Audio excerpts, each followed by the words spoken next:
guys, welcome back. It's been a while. Today we have a vlogging video for you guys. As you know, Phat and I just went to Japan and we got back like maybe a few days ago. So we wanted to share our adventure with you guys. So we vlogged the whole trip. It was kind of a learning experience just on how to use the new camera that we got and just filming in public. Something we aren't super used to, the anxiety of being out in public and filming and having people watching us. But it really wasn't bad just because everybody there was also doing the same thing. So we felt comfortable since everybody else was doing it. But yeah, let's just get into it. So starting off right off the bat, our flight to Japan was kind of hectic. We didn't really have much sleep because we were kind of stressed out.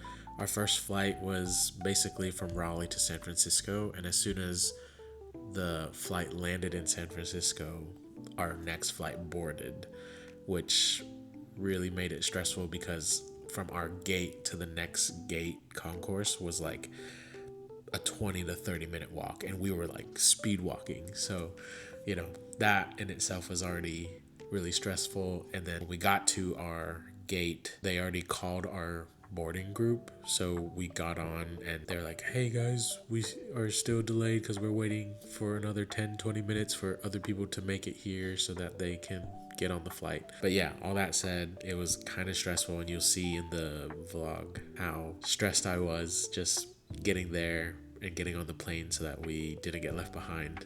We are at the airport and we are getting ready to go to Japan. First time in Japan. We're not there yet. Yeah, we're not there yet. We're still at home. It's 5:30 in the morning. So we'll probably get there tomorrow at 3 p.m. But our first stop is San Francisco. So check in later. Doug is getting nervous. We're supposed to leave at 6:30, like flight, and it's 6:10. And we're supposed to get there at 9:30.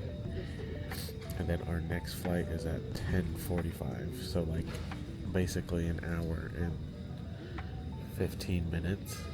Hour and 10 minutes. Boarding was at 9. But boarding starts at 9:30. For that one? For this one. It takes an whole hour with... I mean, it is a larger flight. At least that's what it says on our physical ticket copies. We didn't really get a window seat, so no real footage of getting into Japan and landing. So it is what it is. Since we flew to Osaka first, immigration wasn't that bad. We didn't really wait that long. We waited about 20 minutes in line, maybe less. A pretty smooth process. We didn't have any issues. We made it through. Everything was fine. It is what it is. Doug is figuring things out to get us to the hotel, hopefully. We'll just take this one. We'll see. We'll see. It's been a long day. It has. I mean, we didn't really have a break. We were just sitting. Literally, when we got off in San Francisco, as we got off, like as we landed, our next flight was boarding. we ran. All right, we made it. It is currently 5 o'clock. So we had. What is We it? left at 5. So it's been. Yeah, it's 5:03. It's been 24 hours. Yeah, no, it's been 24 hours. Yeah, 24 hours. 24 hours. The time change is weird because we flew from here or from Raleigh to San Francisco, and then San Francisco to Osaka. It's a learning curve. Yeah, we followed like things that TikTok said to do, like make sure you fill out the Visit Japan, or get all the QR code. Of course, we ran to like hiccups because like It didn't take your passport. It didn't take my passport, probably because mine's like the older one. The train rail to get to our hotel was like an hour long, and we had to switch once. But yeah, we made it. Running on maybe an hour of sleep for me. I guess that for like 30-minute max. Yeah. It was just so hard on the plane. The person next to me was like knocked out. They were knocked out. Both him Yeah. and Wife? Girlfriend, He wife. had a wedding ring on. He was like straight up like sleeping on my shoulder. I was like, He was like, I don't know what to do. Like, do I move? Is that rude? but yeah, we made it to the hotel room. It's pretty small, but you know, it is enough for us. Well, we just really just gotta sleep at night anyway. Yeah, like we're mainly just gonna try to explore as much as we can. So yeah, we're gonna freshen up, maybe see what there is around, and see you guys later. So one of the first things we did when we got to our hotels was freshen up, and we went to Parco Mall just to check out the area and see what there was to do around. And that was kind of a bad idea, mainly because we were tempted to buy so much stuff. And you know, we haven't even been in Japan for like half a day. We were just like, oh my god, we have to buy it now. When are we coming back? But we had to keep in mind we would be here for a while. But yeah, we went to the Studio Ghibli store, Pop Mart, and the Pokemon Center. Nice. Super packed. So, you know, we kind of just stopped filming because it was kind of awkward, and it was really crowded anyway, and we couldn't really get footage of things. We just got a lot of people in the shots, which you will see. Hi guys, we're in Pop Mart Again. store, but this is Japan. I kind of like the moss or the lucky cat. That's like radish bunnies. No, I like that one. This one's a bell. No, I like that one. After the mall, we were kind of tired and we didn't know where to eat, so we just took it easy.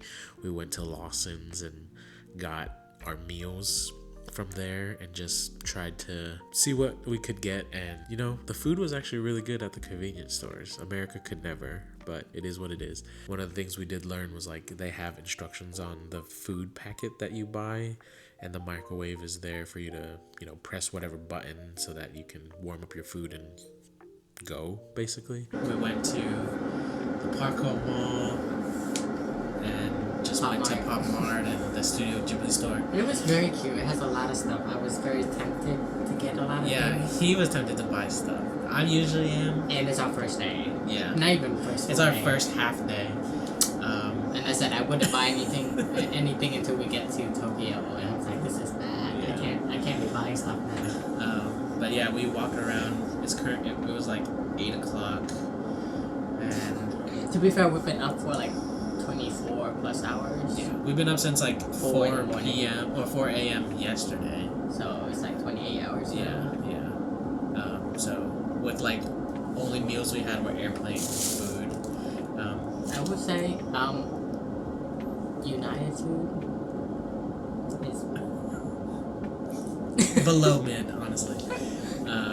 But yeah, after we went there, we went to Lawson, which is like a convenience store, and we got some food for dinner. got a haul. We got a dinner haul. Phat got these. This looks like pork. Chicken. It's chicken. It's like chicken spaghetti teriyaki looking thing. Teriyaki. Chicken teriyaki. Looks pretty good. Yeah. It smells good. It smells really good, and you can microwave it in the store. We don't know if we did it right, but there was a number on the packaging, and we microwaved it basically. I got this ramen. It looked cool, and I heated up some water in our hotel room so that we can just. We don't have a table, Yeah. so we're eating on the fridge. All right, now that I have finished making the ramen, it smells pretty good. She looks like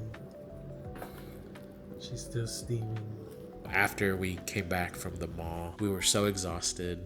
We were just eating and like trying to vlog, and then at a certain point we were just eating and we forgot to turn off the camera. So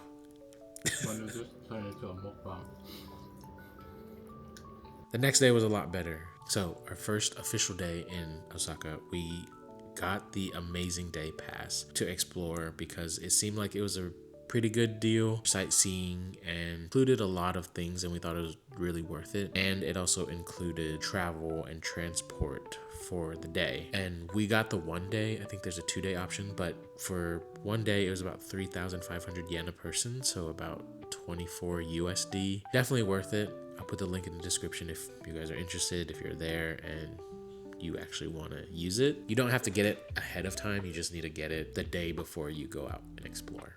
Ohayo gozaimasu. It is our first official day in Osaka, like doing stuff. It's 5:48 in the morning. So I think right now we're probably gonna try to go to the ATM, withdraw some money, some cash, just so we have it in case, and then make our way over to Osaka Castle. It doesn't open until later, but we just want to go and sit around and look at the castle before we go in. We don't know if it's a pro tip, but we got the Osaka Amazing Day Pass for 1 day. They have 2 options, but today the pass includes like unlimited rides on the bus and the subway and the train, and then like 40 attractions. And so Osaka Castle is one of those things, and we wanted to go just because, you know, when in Rome, when in Osaka. First stop was Osaka Castle. Right. We are going there. We got there very early. We just try to get footage of the castle and its glory without people to interfere. The whole trip we were at places super early so that we didn't get crowds of people. The only downside to that was things didn't open till like 9-10 o'clock, so we were just sitting out stalling until then. As we're walking, you can see people out and about exercising, and I think these are the locals that know the area, and they were exercising around the castle, probably because it's peaceful, quiet, kind of away from the street, so it's not too noisy. This is the Osaka Castle. It was originally built in 1583 by warlord Toyotomi Hideyoshi. The Osaka Castle was meant to showcase his strength and unify Japan. The castle has been destroyed and rebuilt several times due to war, lightning strikes, and bombings, and I think the most recent reconstruction was in 1931, and the main upgrade was introducing concrete to the structure. The gold ornamentation looks pretty cool. Don't you just love the traditional castle with the ADA compliant glass elevator? Had to get it in somewhere.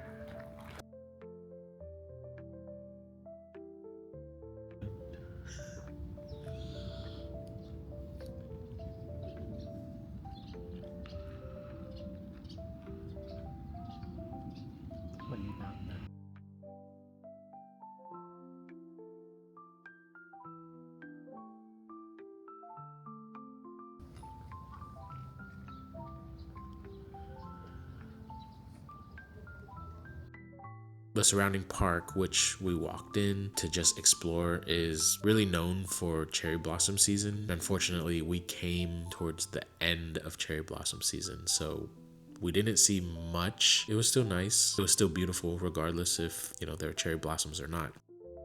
Site of the haunted house. How does that make you feel? Spooky ooky. We made it into the castle. This is where we were this morning. Over there.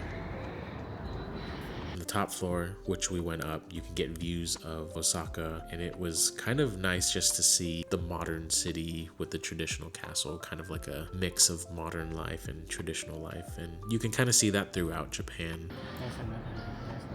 Yeah. Actually, that's where we came. Yeah, we walked down there earlier, and then we looped around to come back. Inside the castle, they basically turned it into a museum. So they gutted out the entire castle and they just put up artifacts from Japan's samurai era and the reconstruction and renovation of the castle from when it was built to basically now. It was kind of underwhelming in my opinion. It was a lot of cool stuff, don't get me wrong, but I think the real spark was just being on the grounds and looking at the castle and just taking it all in from the outside. Phat even got to stamp his drawing that he totally left room for. That was really fun. I think that was like the first stamp we got, and everywhere we went we were trying to get stamps. So kind of like a hunt, a scavenger hunt, which was kind of fun, you know. So you're also there on a mission just to find things. Wow. Look at her. I did not intentionally leave at the blank space, but I'm You glad definitely I did. Hey guys, we stopped by to get some dorayaki. If you didn't know, Doraemon is Fat's favorite character. When I met him, this was like what he was known for in my eyes. So we got one. Hello, pigeon. Do you want to eat? Oh, don't look at me. We got the red bean, of course. But they have dorayaki, red bean, cream custard, chocolate cream, matcha cream, and cream cheese. Yeah. Look at this. The filling is pretty And the filling is pretty good. It's a good amount of filling. Yeah. It's really fresh. I mean, obviously it was like handmade style, fresh off of the grill. But yeah, It's hitting. it is hitting. We also haven't eaten breakfast yet. But it's so cute. And I'm not a huge red bean. Oh, you're not? No. We could have gotten something. No. Since it was Doraemon, you know, it's for you. We made it to the Umeda place, but we're getting quick lunch. We got food from that place. Sandwich and 2 looks like croquettes or something, Yeah. and then drinks. So, yeah. We stumbled upon this park called Umekita Park, officially opened in spring of 2024 as part of the major redevelopment project in Osaka's Umeda district, and it was called the Grand Green Osaka. Park's real intent was designed for nature and innovation, kind of like all of Japan is, honestly, and it was designed as part of the Umekita's second project, which combines nature, technology, and innovation to create a more sustainable, smart urban environment. The roof undulate and it go underneath the bridge and then it go back up again. There are 2 park designated areas right now when we went. The south part, which is more of the permanent things, so like the undulating building, the bridge, and all that. And then there's a northern part, which is more temporary, and that was meant for future development. And even while we were on the bridge walking, it was still being constructed towards the end. Our theory was, I think they're gonna connect it to the Umeda Sky building so that they have easy direct access. All right, made it to the Umeda Sky building. Honestly, it looks like a space station or something out of a science fiction movie. The design of the Umeda Sky building consists of 2 towers of the same height and structure, connected by a sky garden, which they call a floating garden observatory, and it definitely looks futuristic. It's about 173 meters tall, so 570 feet. We are very high up. The building was designed by Hiroshi Hara, completed in 1993. Even today, it stands out in Osaka's skyline for obvious reasons. Whether it's one of the tallest or just an interesting design, it literally has a hole in the middle of it. So the floating garden is an open air observatory where visitors can go up, get a view of the city. People also buy padlocks and get it engraved so that they can lock it in on the garden at the top, you know, making memories or whatever. They have see-through escalators to get up to the observatory deck, and you can see it when you're in the elevator to the top. You take another ride up to the space. So in the video, you'll see the 2 V's, the V-shaped thing. Those are escalators. One goes up and one goes down. Kind of dramatic, but it's kind of nice. When there's nobody there, you can actually get really nice photos. You know, in Meet the Robinsons, where they're like going in the tubes to get from destination to destination. That's what it feels like, which is really cool. Here are the options. We're gonna get some paint.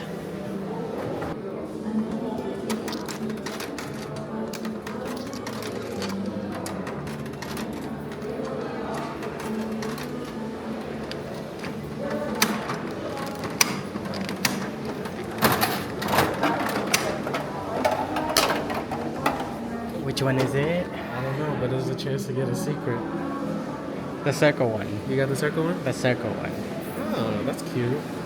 Our next location is the Sutenkaku Tower. Don't know if I'm pronouncing that right, but Sutenkaku means tower reaching heaven And this tower is one of Osaka's most iconic landmarks, especially in the Shinsekai district. We are at the Sutenkaku Tower. So we're doing the observation deck, and then we're going to do the slide.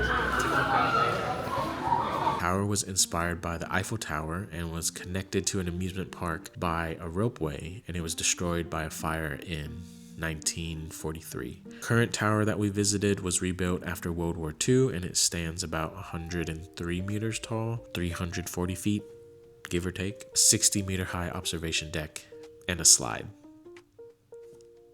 You can literally slide down or like walk. They have like an obstacle thing where you can walk on top or walk around it, and you're like harnessed to like bungee cords and stuff. We didn't do that. That's what you like. I'm not gonna yuck your yum, but that's okay for us. We were just there for the views, there for the vibes.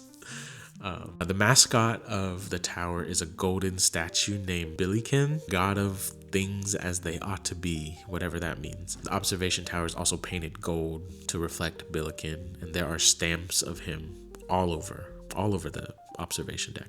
And we went to the floor below the observation deck, and it was like a club. They played music and everything. It's been a long day, and we ended the day at the garden called Kitenkuen, which is a classic Japanese stroll garden located inside Tennoji Park, which is near the zoo and the Sutenkaku Tower that we just visited. We also went to the zoo before, but we didn't get any footage of that just because as much as we love the zoo, it's kind of sad to see animals in captivity, you know. The garden features a central pond, stone paths, lanterns, and just seasonal plants, perfect for a peaceful walk. Super zen, you know the vibes, and we were definitely there for the vibes after an eventful day of just exploring.